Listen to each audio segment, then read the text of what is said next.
So, this week we're back with Moses.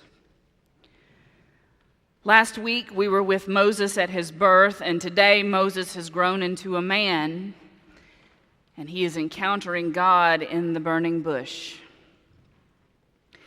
This story is familiar to those of us who grew up in a community of faith, and if you're like me, it is one of the Bible stories that you learned as a child. There's both a wonder and a risk in returning to these Bible stories we learned as children. Now, when I think of Moses and the burning bush, I think of being in my children's Sunday school class in Charlotte, North Carolina. Short tables and small wooden chairs, coloring pages, Kool-Aid in tiny paper cups, and eating those butter cookies with the hole in the middle that you could put on your finger. You remember those? Now, I remember each Bible story came with an 11 by 17 picture that came in a kit with other pictures for other Bible stories. Jonah and the whale, Joseph and his multicolored coat, Jesus calming the storm, and Adam and Eve walking in the garden. There was one of these pictures for Moses and the burning bush, too. Moses standing in front of the bush that would not be consumed. Moses in awe, taking off his sandals just as God commanded, receiving the call to go to Pharaoh to lead the Israelites out of slavery in Egypt. There's wonder in that. In my little Sunday school class, we gathered around our teacher to look at this artist's rendering and to hear the story. We began to hear about this God who appears in unexpected ways, in unexpected places, and who works through human hands to rescue people from slavery. There's wonder in that, too.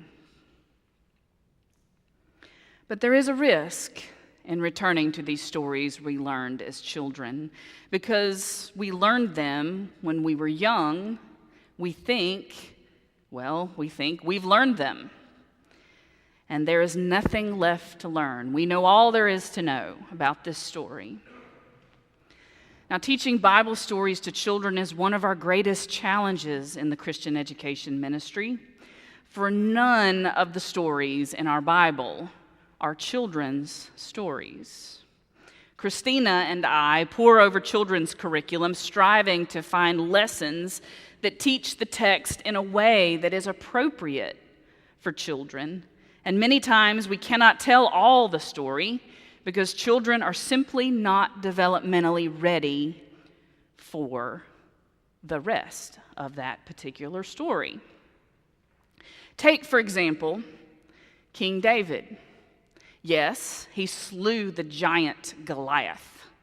That's the story about David we heard as children. But we did not learn in our children's Sunday school classes about David and Bathsheba. That's a story for when they're a little older. That's a story for their teenage years, and developmentally, teenagers are ready to hear more of the story. Now, many of you know that I was a youth minister for about 20 years before you called me here to serve this congregation. And one of my favorite memories as a youth minister, and really as a Christian educator, comes from one of the many Bible stories that I led for middle school students. And those are 11 to 14-year-olds. It was early fall, and we were studying King David. And that particular night, we read the story of David and Bathsheba. And 1 Samuel records David as being a man after God's own heart. But when it came to this time in his life, David made some really bad decisions. He took another man's wife, he fathered a child with her, and then he had her husband killed in battle.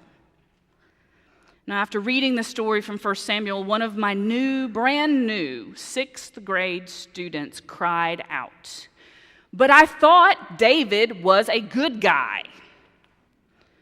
This was the first time she'd heard more of the story, and this was the first time she was ready to hear it.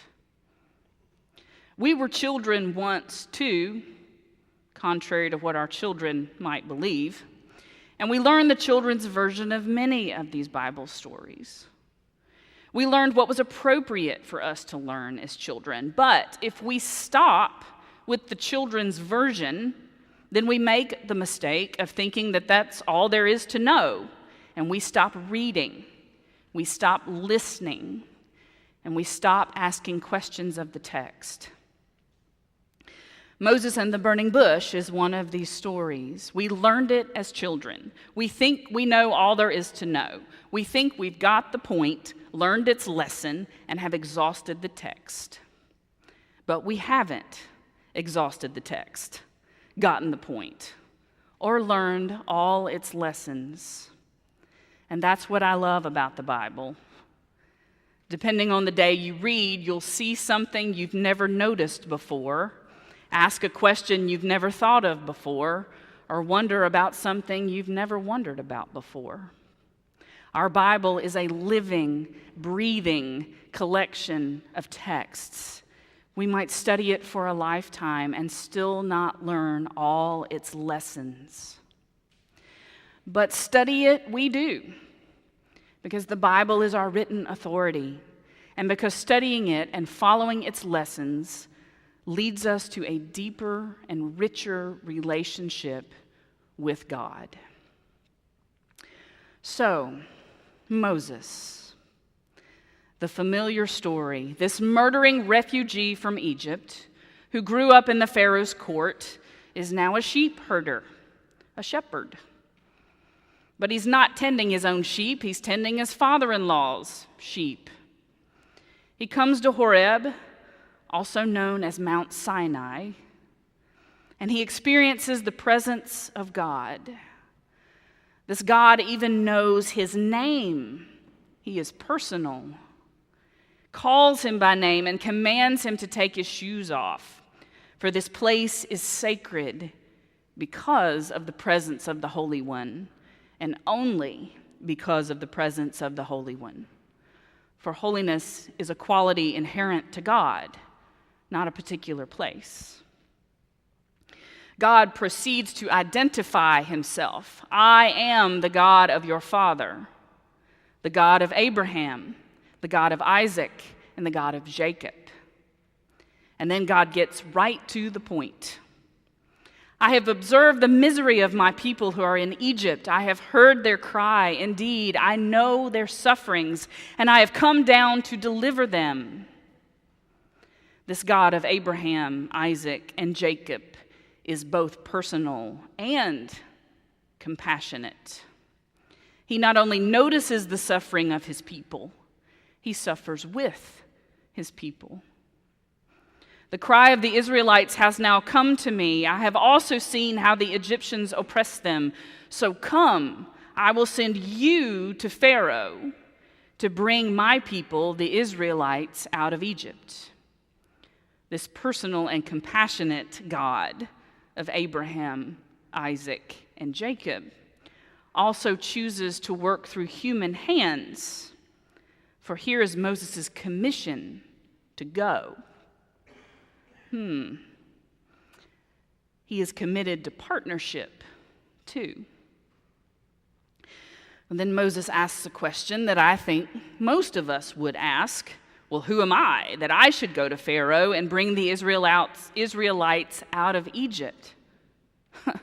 Well, what does he mean, who am I that I should go? He was born a Hebrew. He survived Pharaoh's decree that every Hebrew boy born should be thrown into the Nile. And he was raised by the Pharaoh's daughter in the royal court. He knows the system. He sympathizes with the suffering of his people. He knows their plight.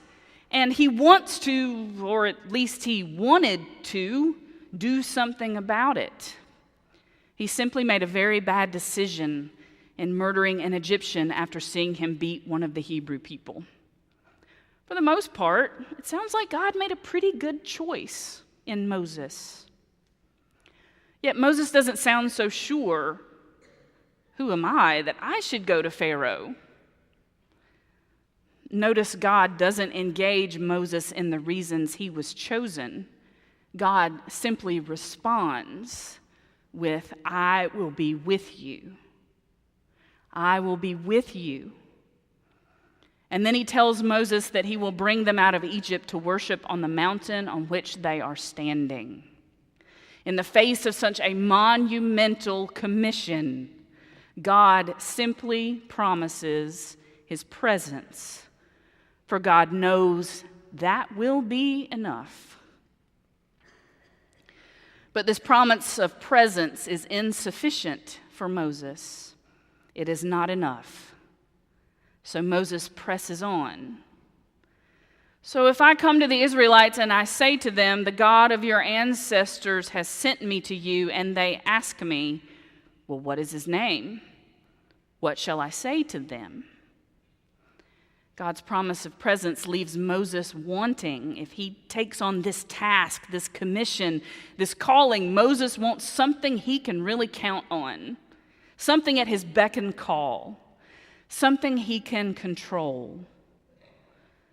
So he asks for God's name.